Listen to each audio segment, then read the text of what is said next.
office in January, the bloody and broken Biden status quo was to endlessly force American taxpayers to fund Ukraine no matter the cost, no matter how long it takes, and no matter how many lives were lost. There is no denying that Biden's America Last foreign policy moved the world further away from peace. President Trump rejected that failed approach and instead, over the last 7 months, has relentlessly pursued peace throughout his second term. And thanks to President Trump's efforts, we finally have movement after years of deadly gridlock. On Friday, as you all know, many of you were there, President Trump hosted Russian President Vladimir Putin in Anchorage, Alaska, for a bilateral meeting. This was the first time President Putin has been to the United States since 2015, and the first time he has met with an American president in years. President Putin publicly confirmed what President Trump has said all along. The war between Russia and Ukraine never would have started in the first place if President Trump were in office. This was always obvious to any person with a shred of common sense. Just look at what took place during the last 4 administrations. Under George W. Bush, Russia invaded Georgia. Under Barack Obama, Russia took Crimea. Under Joe Biden, Russia invaded Ukraine. But under President Trump, Russia did not invade nor take anything. President Trump is the only president this century, Republican or Democrat, who has held Russia in check and ensured peace in Europe. That's because Russia has always greatly respected President Trump and his peace through strength foreign policy approach. But overall, the bilateral talks in Alaska were very productive, and multiple key points were agreed to between the two leaders that truly opened up the door for Phase 2 discussions, which took place yesterday here at the White House. Within 48 hours of that meeting in Anchorage, I may add. As you all know, there were many European leaders here, as well as Ukrainian President Zelenskyy. They all traveled here to meet with President Trump to maintain the momentum and work toward a lasting peace. Across the board, every leader credited President Trump for his decisive leadership that has reignited the dialogue in hopes of finally bringing this war to a peaceful conclusion. 2 quotes in particular capture the progress that was made and the optimism moving forward. Finnish President Alexander Stubb said, "I think in the past 2 weeks, we've probably had more progress in ending this war than we have had in the past 3.5 years. Again, that is the president of Finland, a country that shares a border with Russia. That's what we call the President Trump effect. NATO Secretary General Mark Rutte also summed it up well. Without President Trump, this deadlock with Putin would not have been broken. He is the only one who could do this." Following the encouraging conversations yesterday, President Trump spoke with President Putin by phone, and he agreed to begin the next phase of the peace process, a meeting between President Putin and President Zelenskyy, which would be followed, if necessary, by a trilateral meeting between President Putin, President Zelenskyy, and President Trump. As the president said, Vice President Vance, Secretary Rubio, and Special Envoy Witkoff will continue to coordinate with Russia and Ukraine to make this happen as soon as possible. It's very important to remember that before President Trump's landslide victory last November, there was no end in sight to this bloodshed. Now, there may finally be light at the end of the tunnel and an opportunity for lasting peace. That's because President Trump is the peace president, and American leadership is back on the world stage. It should not be lost on anyone in this room that world leaders are coming right here to Washington, D.C. for help. While previous presidents have traveled halfway around the world to apologize for America, President Trump stands up for America, and he has firmly restored America's status as the undisputed leader of the free world. However, one thing that has absolutely not changed is the media's negative and downright false coverage of President Trump and his foreign policy accomplishments. From the beginning of this entire process, much of the left-wing media has been actively rooting against the President of the United States in the pursuit of peace. Initially, the media ridiculously claimed that President Trump was somehow beholden to Russia for even agreeing to have a face-to-face discussion with President Putin inside of the United States. The media said President Trump was making a grave mistake by, quote, legitimizing Putin. They were aghast that President Trump would treat another world leader like a world leader. The media relentlessly attacked President Trump and claimed he suffered a, quote, major defeat for not immediately emerging with a final agreement, even though he said heading into that meeting, this was a meeting to listen and to understand how to move the ball forward. All weekend following those historic U.S.-Russia bilateral talks, we listened to clueless pundits on television trying but failing to claim that the president had failed. The so-called experts in the foreign policy establishment, whose record is nothing but endless wars, trillions of wasted taxpayer dollars, and dead Americans, have the nerve to try and lecture President Trump, who has solved 7 global conflicts in 7 months, about peace. This is the same president, by the way, who brokered the Abraham Accords in his first term, on top of more than half a dozen other peace deals this year alone, as I just said. We also saw yesterday the president of Ukraine and all of the other major leaders of Europe fly across the Atlantic Ocean to meet President Trump at the White House because of the progress that was made, and that, if you ask the media, failed meeting, but it was not. It was highly productive and it was successful. This is why Americans' trust in the mass media is at a lowest point in more than 5 decades. Diplomacy is a delicate process, and instead of reporting the facts about what is happening here at this White House and what is happening between this president and other leaders around the world, many outlets in this room continue to try to actively undermine the president and sabotage the efforts towards peace. That is why I felt the need to set the record straight. In other news, on the home front, President Trump's efforts to make D.C. safe again are working. There have been a total of 465 arrests since the start of this operation on Thursday, August 7th. Last night, there were a total of 52 arrests, including the arrest of an illegal alien MS-13 gang member with convictions for DWI and drug possession. Thanks to President Trump's leadership and the outstanding work of both federal and local law enforcement, dangerous gang members like the one picked up last night will not be allowed on the streets of our nation's capital. Other arrests last night included assault with a deadly weapon for stabbing, parole violation for robbery, murder, outstanding warrant for attempted murder, assault on federal law enforcement officer, and felony assault. 4 more homeless encampments were also removed during yesterday's reporting period. To date, a total of 48 homeless encampments have been cleared in Washington, D.C. by multi-agency teams. MPD patrol units are actively working with city officials to locate and clear additional encampments and remove homeless residents off of Washington's streets. And despite fake narratives from the media, again, a significant number of the arrests have been in high-crime areas of D.C. In fact, nearly half of all of the non-illegal alien-related arrests have occurred in Wards 7 and 8, the 2 wards that have the highest number of violent crime, as well as homicides and assaults with dangerous weapons last year. So while Democrats continue to coddle violent criminals, President Trump and this administration are focused on putting them behind bars and unapologetically standing up for the safety of law-abiding American citizens, and the White House will continue to provide all of you with the results of this operation in the days ahead. So with that, I will take your questions today. Here in our new media seat today, we have Jack Posobiec, who joined us in Anchorage, Alaska last week. Jack, thanks for being here. Why don't you kick us off? Karoline, thanks so much. So a couple of questions regarding the status of these peace talks. Obviously, we saw the President and President Putin there in Anchorage. We saw the world leaders here yesterday with this summit. We've heard phrases like coalition of the willing. We've also heard Article 5-like guarantees. When it comes to the security guarantees, what is the current status of that? I know the President earlier today mentioned boots on the ground would be UK, France, Germany possibly, but unequivocally said no U.S. troops on the ground, but U.S. coordination. Can you elaborate on that, and what would the red lines be? Sure. Well, you got to the heart of what I was going to say to all of you today on security guarantees, which is the President has definitively stated U.S. boots will not be on the ground in Ukraine, but we can certainly help in the coordination and perhaps provide other means of security guarantees to our European allies. The President understands security guarantees are crucially important to ensure a lasting peace, and he has directed his national security team to coordinate with our friends in Europe and also to continue to cooperate and discuss these matters with Ukraine and Russia as well.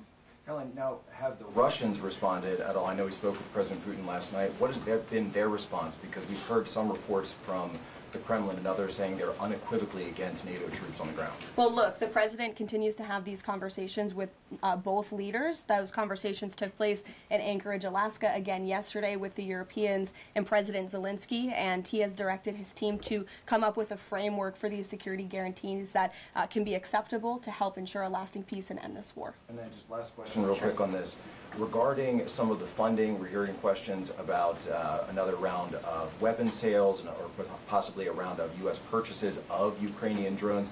Will that money be funded by the U.S. taxpayers? Are we finally going to see an end to the U.S. taxpayer-funded, seemingly endless mandate for these foreign wars? Well, the president is very sensitive to the needs of the American taxpayer, and immediately upon entering office back in January, he made it very clear that we're not going to continue writing blank checks to fund a war very far away, which is why he came up with the very creative solution to have NATO purchase American weaponry, because it is the best in the world, and then to backfill the needs of the Ukrainian army and the Ukrainian people and their military. So that's the solution the president has came up with. We'll continue to see that forward. As for any additional sales, I'll have to defer you to the Department of Defense. Thanks so much. Thanks, Jack. Kelly.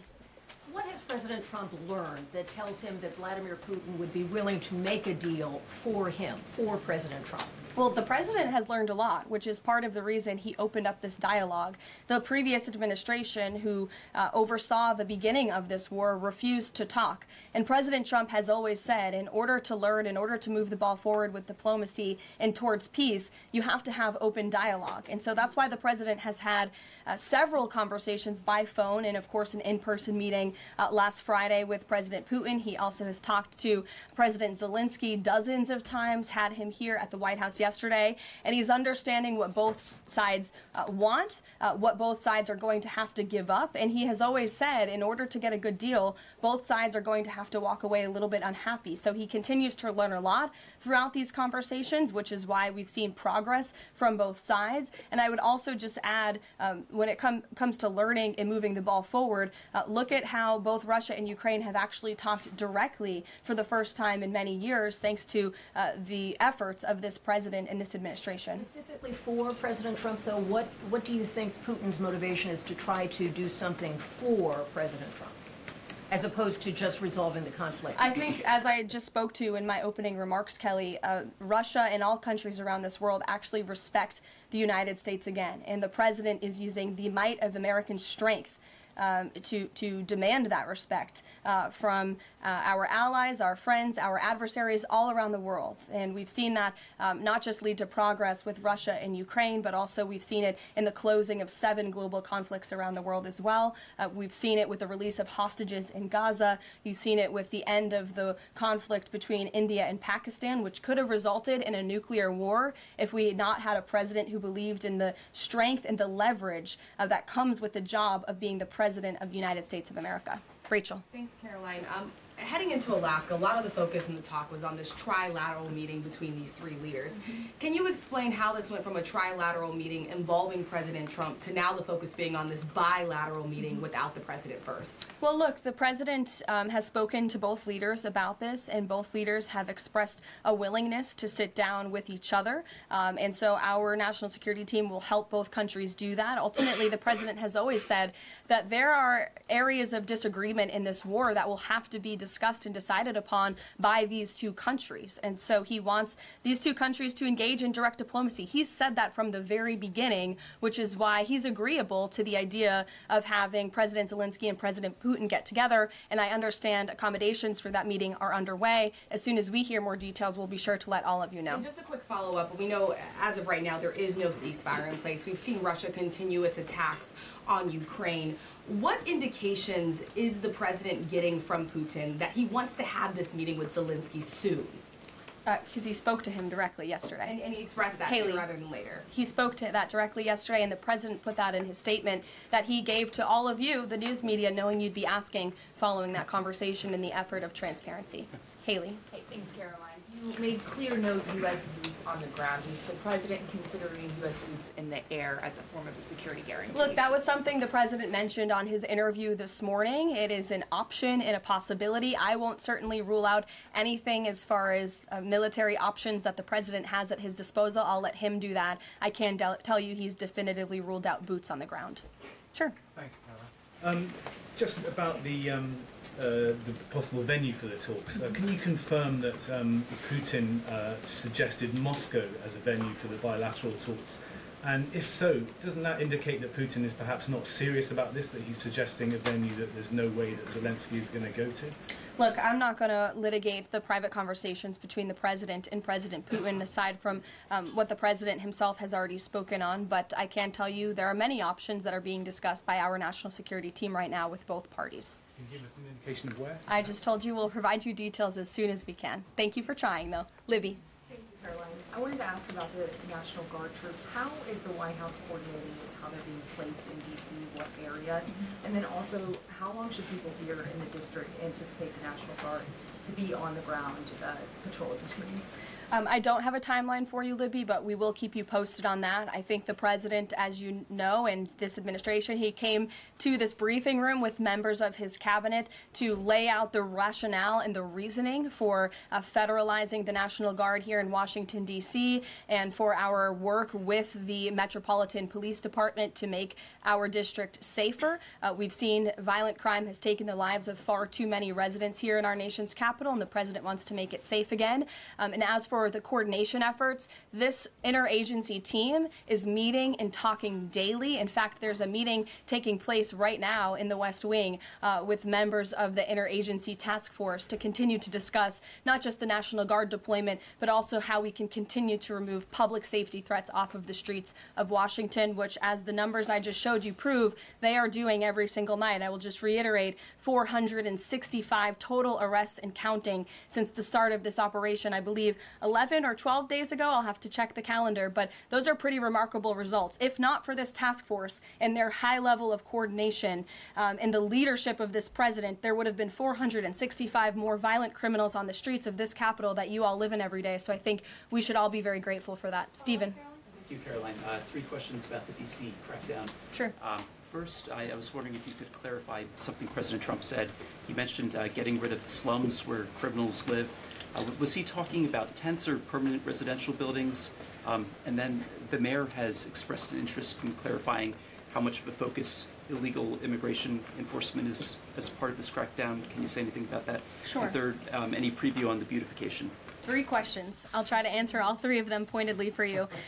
First, when it comes to what you said, and the president said, the slums of Washington, D.C., he's referring to the most dangerous communities, neighborhoods, and streets in the city where, unfortunately, violence has ravaged these communities and taken the lives of, again, far too many law-abiding D.C. residents. We know on July 5th of this year, just more than a month ago, a 3-year-old beautiful young girl was shot and killed in her car with her family in one of these communities, which is why there has been a surge, despite what many of you have been falsely reporting. And I believe it was the Washington Post who put out a map claiming it to be fact-based when it was just based on, I don't know, accounts that they've heard on the street, not actual statistics and data. So we went and reconfigured the numbers, and as I said, nearly half of all the non-illegal alien-related arrests have occurred in wards 7 and 8 in the District of Columbia, where we know, excuse me, there's the highest rate of crime. So we'll continue to do that. And what was your second question, Stephen? Legal immigration, how much of a focus that is? Yeah, look, I mean, the focus is to make D.C. safe and beautiful and to remove public safety threats and violent criminals from our streets. If federal law enforcement, with the help of the Metropolitan Police Department, come across illegal aliens, of course, we are going to abide by this administration's policy of law and order, and we are going to remove illegal criminals from our nation's capital. They will be detained and deported, just like they are in every other community across the country.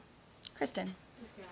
First question is, whose idea was it to change the next steps from a trilateral to a bilateral meeting? It was an idea that evolved in the course of the president's conversations with both President Putin, President Zelenskyy, and the European leaders yesterday. And as you saw, Kristen, with all of those European leaders leaving the White House, including the NATO Secretary General, they all agreed that this is a great first step. And it's a good thing that these 2 leaders are going to be sitting down together, and the president expects that to happen. And how long is Trump willing to wait and operate in good faith for Putin to actually arrange a meeting before he intervenes? Look, the president has put tremendous public pressure to bring this war to a close. He's taken actions, as you've seen, sanctions on India and other actions as well.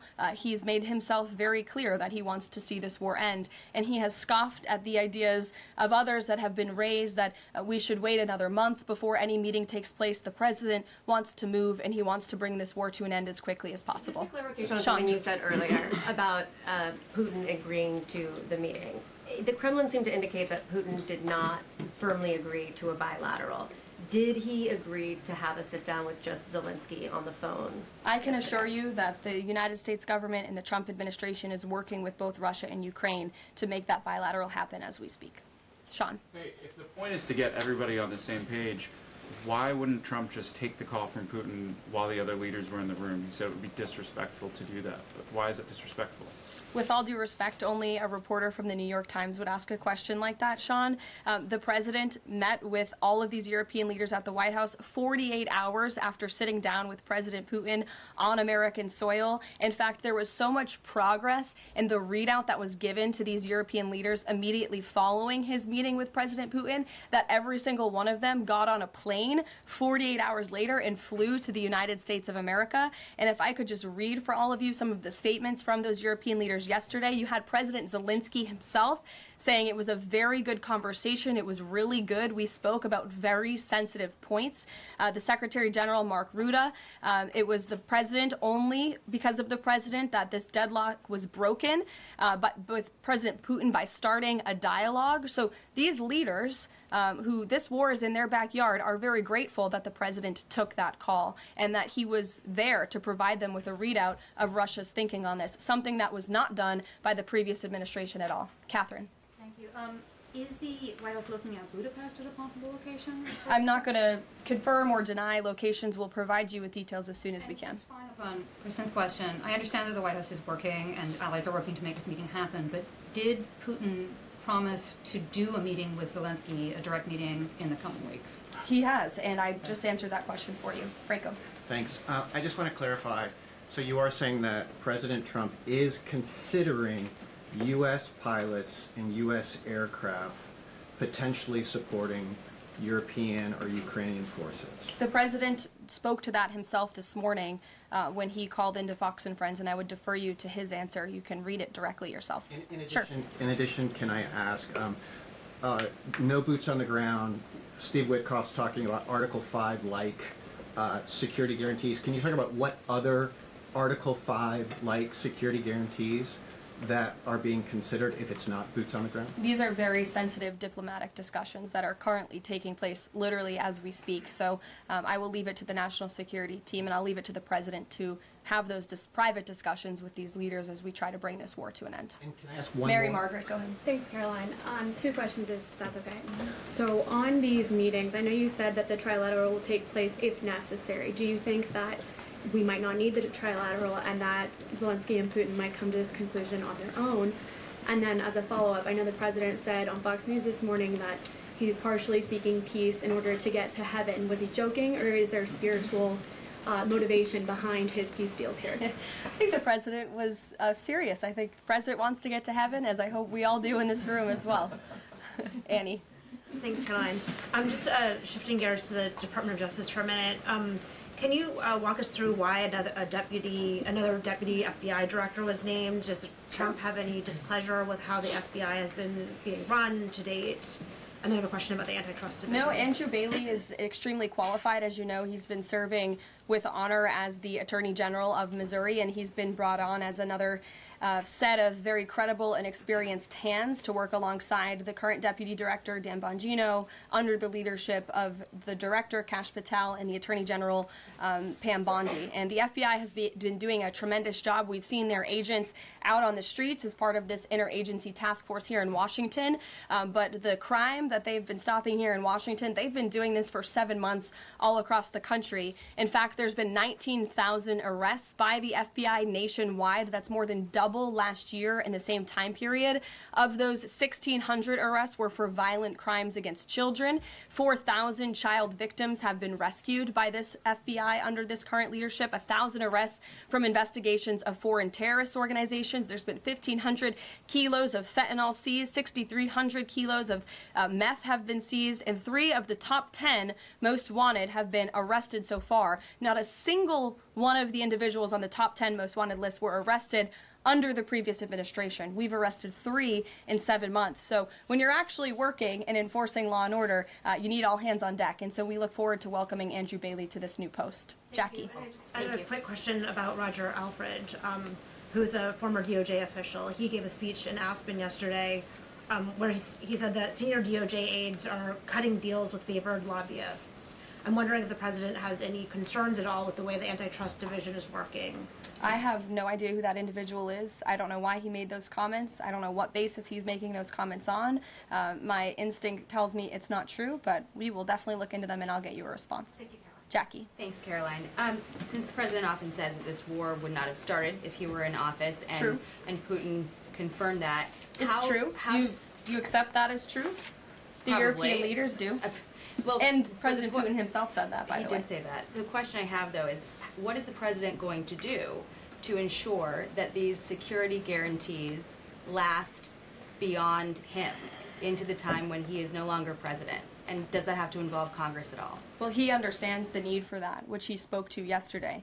And what's he going to do? It's why he's engaging in so many talks and so many conversations with both sides of this war with our European allies. It's why on the way home from Anchorage, Alaska, very late at night, when I know many of you on the press plane were sleeping and many staff were sleeping, the president himself was still awake at 2 o'clock in the morning talking to European leaders and NATO about how we can ensure a lasting peace and bring this conflict to an end. He has expended an incredible amount of time, energy, and effort into bringing this war to an end, and he remains determined to do that. Also, can Go I ask ahead. you about the Go ahead. Thank you, Caroline. DC crime? Sure, Jake, and then to your right. All right. Thank you, Caroline.